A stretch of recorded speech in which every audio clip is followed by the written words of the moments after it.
Just how good is the Enchantment Wizard? Well, let's find out. This is my, obviously, Enchantment Wizard build, levels 1 to 12, including items and a combat tutorial.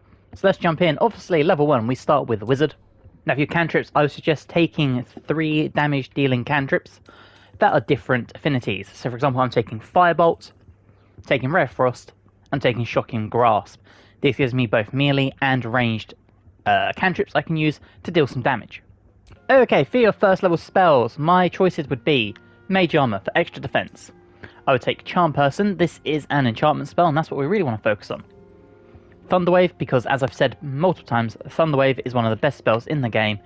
If you can get this and you're high up and push people off the ledges and insta-kill them, so easy. Tasha's Hideous Laughter, again another enchantment spell. This one will leave an enemy prone with laughter without the ability to get up.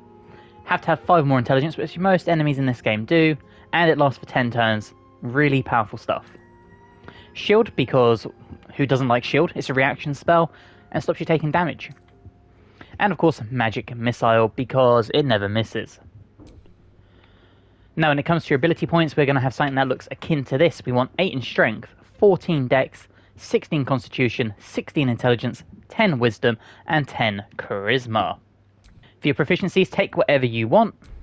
And onwards to level 2, and this is where we get to pick the Enchantment subclass. This gives us Hypnotic Gaze. Charm and incapacitate a creature. It cannot attack you, it cannot act, and you can maintain your Hypnotic Gaze each turn to extend its duration. Really good stuff, especially at this level. We also have Enchantment Savant, which means learning enchantment scrolls only cost 25 gold pieces. Now, for your next 2 spells, I would take Long Strider, because this is a really powerful spell. You can throw it up after resting, and it will just last until you need to rest again. I would also take Sleep. This is another enchantment spell, and at early levels, I do think it has a lot of good versatility. If you want another option, False Life is also really good, just to get those 7 temporary hit points. Okay, Wizard level 2, Wizard level 3, we now have level 2 spell slots. Would be helpful if I could say it. And first up, we are taking Hold Person. Hold a humanoid enemy still. They can't move, act, or react. Really good stuff.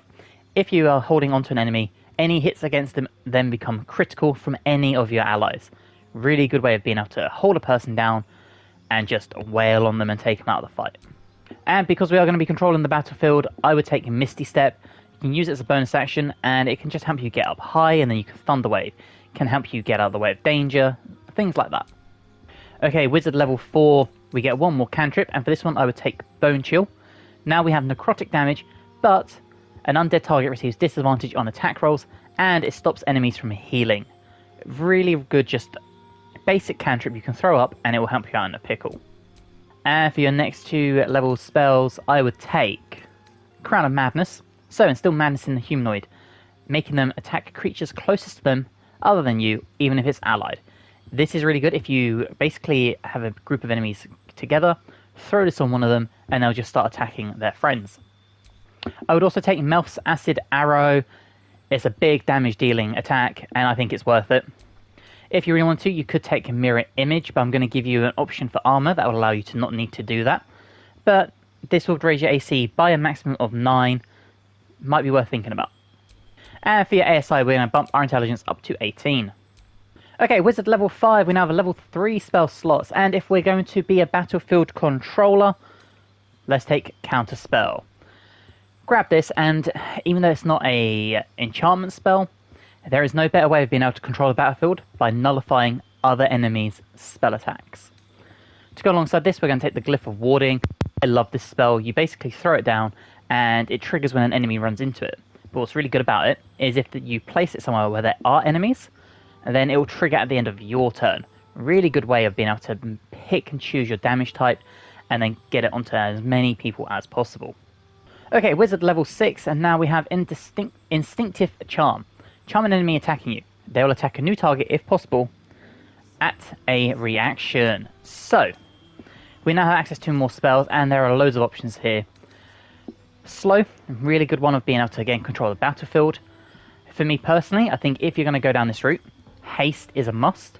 Being able to throw a haste on an ally and have them have 2 actions especially if you can put this on a barbarian or a warrior, something like that.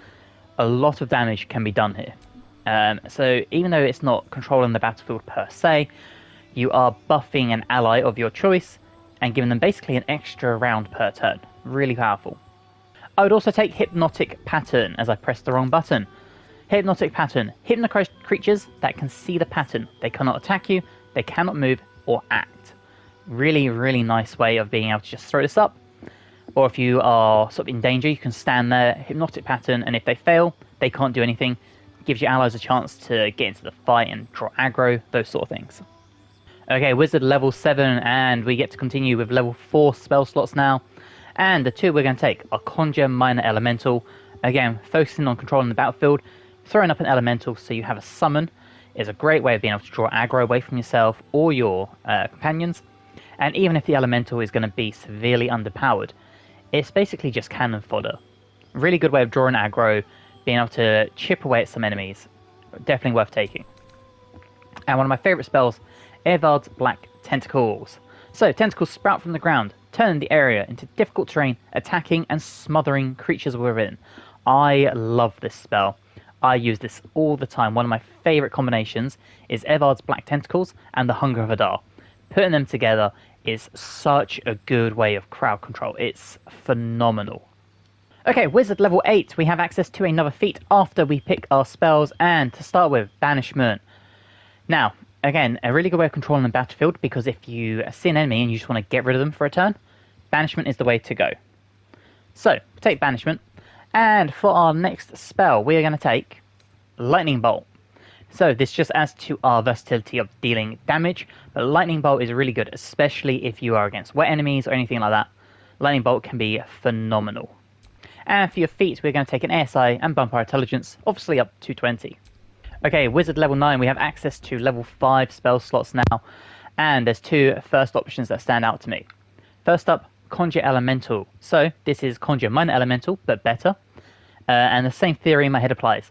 Throwing this up, good cannon fodder, good way of being able to draw aggro, good way of protecting your wizard. And Hold Monster, as stated before, this is Hold Person, but on steroids. Really good stuff. I love these kind of spells. Wizard level 10, and this is one of the best buffs in the game for an enchantment. We have Split Enchantment. So, any enchantment spell you have that can target a creature can now target two. Amazing for things like Hold Monster, stuff like that. But there is one spell in particular it will come very useful in. So first up, we're going to take Poison Spray. And we're going to take Dominate Person. Make a humanoid fight alongside you. Every time the creature takes damage, it makes a Wisdom saving throw against your domination. Great enchantment spell, and again, something we can now split enchantment and cast against multiple people. Now, based on whatever you choose to use equipment-wise, I would take Mirror Image anyway. You might choose to use this for something else. You could take Fireball, something like that. Because I'm not going to be using the armor that gives you Mirror Image from Lorokan, but that is my second option for this build, I will take Mirror Image because I think this is a great way of being able to ensure you can keep your AC high and keep those concentration spells. Okay, Wizard level 11. Again, we get more spells we can pick from, so we have a plethora of them, and it is worth noting, when it comes to level 6 spells, we don't actually get that many slots, so bear that in mind. It is not worth taking 4 level 6 spells in my opinion. We're going to take 2, so we have a little bit of versatility. First up, we're going to take Disintegrate. Shoot a thin green ray from your finger. If the 50 to 100 force damage reduces the target to 0 HP, it disintegrates. So, an insanely powerful spell to hit someone with, and it's amazing. But, and this is arguably my favourite spell in the game, it's so clutch, and being able to use this on 2 people, in my opinion, is beyond OP. Otto's Irresistible Dance. Cause a creature to start dancing, making it unable to take actions or move. Its attackers have advantage on attack rolls. The dance has disadvantage on attack rolls and dexterity saving throws. And the reason this is so OP is there is no saving throw. This works on Orin, it works on Gortash, it works on Savarok. You throw this up and that person is dancing. It's beyond amazing. And finally, Wizard level 12. Again, really at this point, you can take kind of any spells you want. Any that you think are going to help you be more versatile on the battlefield. So you could take things like Wall of Fire. This will allow you to obviously cut off a place. In my opinion, you probably want to avoid anything that is concentration, just because of the mass concentration spells you already have. So my options would be something along the lines of Chromatic Orb, and something like Scorching Ray or Shatter, something like that. And for the ASI, Constitution all the way up to 18. Okay, so as our build 1 to 12, shall we now look at some equipment? And it's very basic. For a cloak, I really like the Cloak of the Weave. Add a +1 bonus to spell save DC and spell attack rolls. So this is great for landing your spells on enemies. It also has absorb elemental damage once per short rest. Take half damage from the next elemental attack targeting you. So for example, if you know you are going up against a enemy that only has fire spells or something like that, you can throw this up and you're going to start taking half damage from fire. Really good way of being able to nullify magic against you while you deal it out. I like the Evasive Shoes for the simple reason it gives you a +1 to armor class. And to go alongside this are the Braces of Defense, gain a +2 bonus to armor class. So as you can see, with a wizard, we are a 17 armor class overall. Now for the robes, I really like the Robe of the Weave. Gain a +1 spell bonus to spell save DC and spell attack rolls, armor class +2, and when we succeed a saving throw against a spell, we regain 1 to 6 hit points. Now, as I said, I do have other options for you. If you don't like the sound of that, there is always Lorokan's armor, which is this one, which looks cooler, I will admit. It's the Shelter of Athkala. It gives you minor illusion, and you have advantage on saving throws against spells. So, there's two options here. Both are very versatile. I think it's just a little bit better to take the cloak, or not the Cloak of the Weave, sorry, the Robe of the Weave. Now, when it comes to a hood, I would suggest the Hood of the Weave as well. Fortunately, I don't have access to it, but that does pair this build off nicely. And for a necklace, the Spellcrux Amulet, Spell Slot Restoration. So, as a bonus action, replenish an expended spell slot of any level. Great stuff. When it comes to a staff, I really like Marker Shear. Obviously, this is probably the staff that everyone will put on their build come Act 3. +1 bonus to spell save DC and spell attack rolls. But, most importantly, we have Arcane Battery. Now, Arcane Battery. Basically, the next spell you cast doesn't cast a spell slot. So if you toggle this on, you now have access to even more 6th level spell slots. It's so powerful. That's 2 Disintegrates, that's 2 chances at Otto's Irresistible Dance. Just phenomenal. And it also has a +2 bonus to attack rolls and deals 2 bonus damage. Now, if you don't wish to use that staff for some reason, again, from Lorokan, there is the option of the Despair of Akafak, however you say it. Get a +1 bonus to spell save DC and spell attack rolls, but honestly, I don't think it's worth changing it. Go with Marker Shear. Now, let's go find some combat, and we'll show you just how versatile this is. Bear in mind, we're going to do this with no tank in the party. So let's see how it goes. Now, please note before you start combat, throw Mage Armor up. That has taken our AC all the way up to 20, which means our hits are now even harder. Our spells are even harder to be broken concentration for, because we have such a higher AC. They still need to hit us before they can break that concentration. Now, again, because of our staff, we actually have Kreshka's Favor, and this basically gives us extra damage with our spells. So if our spell deals... to begin with, you have to pick which affinity you want. Once you've done that, your spells that use that affinity actually do extra damage based on your proficiency. So let's take the Dark Winter, which is ice, because we have Ray of Frost. So, let's pick this fight, and I'll show you just how good the Enchantment Wizard is. Okay, so as you can see, we're in combat, and Truscott, or however you say his name, has tried to do Reckless Attack on us. But we have the charm we can use as a reaction. So, and there you go, we've protected ourselves. Now it won't hit us at all. Now, because the enemy is so up close to us, we have options here we can do. We have things like Charm Person, we have Otto's Irresistible Dance, Hold Monster, Hold Person. Let's begin with something very, very basic, and let's do our Hypnotic Gaze. And we'll do it on the Barbarian. And there we go. And now what we can also do, for example, is Misty Step out of danger. So let's go up to here. And as you can see, we're now away from everyone. And again, the enemy is targeting us, we can use another spell slot to do our charm. Now, fortunately they saved, but they did miss. Okay, so, again, we're going to keep it basic for now.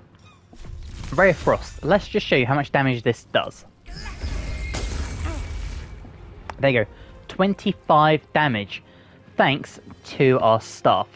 Which for a cantrip with a wizard, really, really good. And you see, with a 20 AC, it's so high that they are missing us at 3. Really good stuff here from the wizard.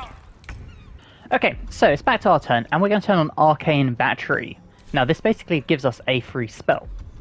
And what we're going to do is we're going to use our highest level spell, which is Otto's Irresistible Dance. Now again, usually this would only target one enemy, but we can now target 2 thanks to our split enchantment. So we're going to target this guy and this guy. And there you go, as stated, they are now dancing and they can't do anything. And also as stated, now it means any attacks on them not only have advantage, but are also guaranteed to hit.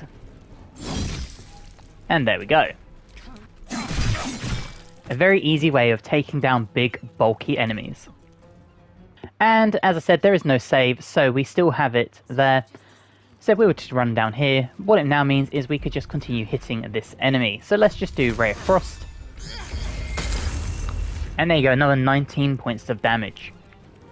Okay, so I'm hoping we can take some damage, because I would like to break concentration. Never mind, we fell prone. Oh, well, concentration is gone anyway, so we're no longer concentrating on Otto's dance, which is perfect. Okay, so here we are, and what we have now is, as you can see, we still have our 6th level spell slot because it wasn't used up.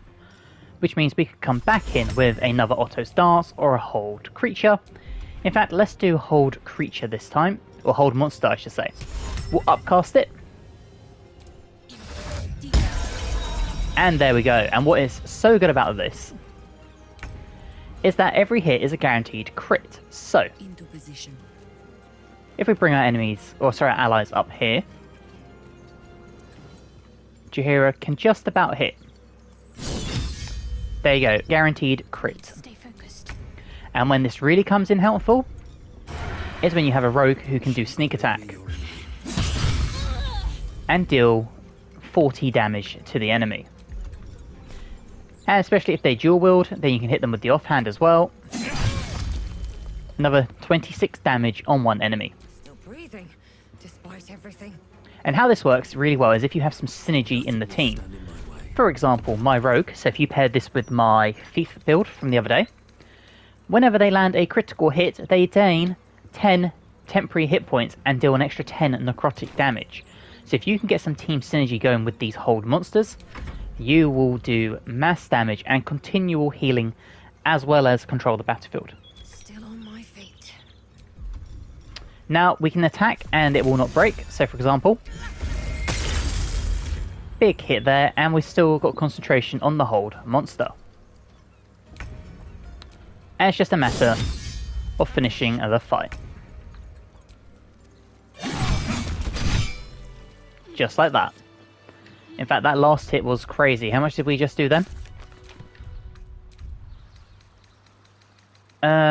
Too much. Way too much. But that is the Enchantment Wizard build I have made.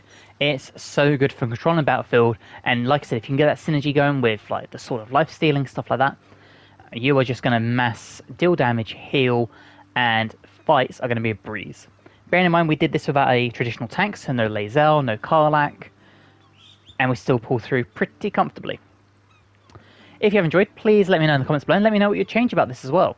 Let me know what other items you'd use, and etc, etc. If you have enjoyed, please drop a like, it helps me amazingly. And if you're new and you're not subscribed but you'd like to, that would also be amazing. And hopefully, see you guys in the next build. Bye guys.